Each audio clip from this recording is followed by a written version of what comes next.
তোমাকে তোমার মতো থাকতে দিলাম, আর নিজেকে খুব কষ্ট করে বুঝিয়ে দিলাম আর কখনোই বিরক্ত করব না তোমায়। যাও, তোমাকে ভালো থাকতে দিলাম। একটা সময় ভেবেছিলাম ভালোবাসা মানে হয়তো একসাথে থাকা, কিন্তু আজ বুঝতে পারছি ভালোবাসা মানে কখনো ছেড়ে দেওয়া।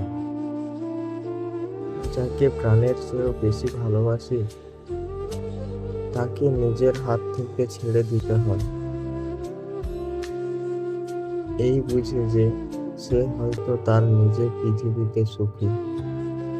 আমি আজও চাই তুমি ভালো থেকো, যদিও সেখানে আমি নেই। তোমাকে তোমার মতো থাকতে দিলাম, এই কথাটা বলা যতটা সহজ, মেনে নেওয়া ততটাই কঠিন। ভিতরের একটা মুহূর্তের ভিতর ঝড় উঠে, মনে হয় চিৎকার করে বলি, থেকে যাও, একটু আমার দিকে ফিরে তাকাও। কিন্তু না, আমি চুপ করেই রইলাম, কারণ এখন আর তোমার জীবনে আমার কোনো জায়গা নেই।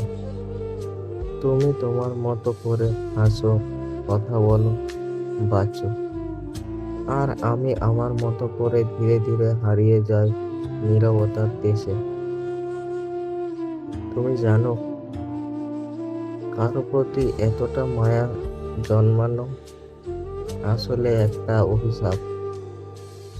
আমি চেষ্টা করছি নিজেকে সামলাতে, বোঝাতে সবকিছু একদিন ঠিক হয়ে যাবে, কিন্তু না।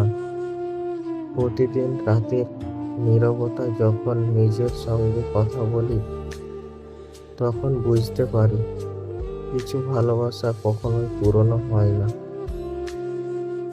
শুধু তা সময়ের আড়ালে চুপচাপ পড়ে থাকে আর নিঃশব্দে কাঁদে।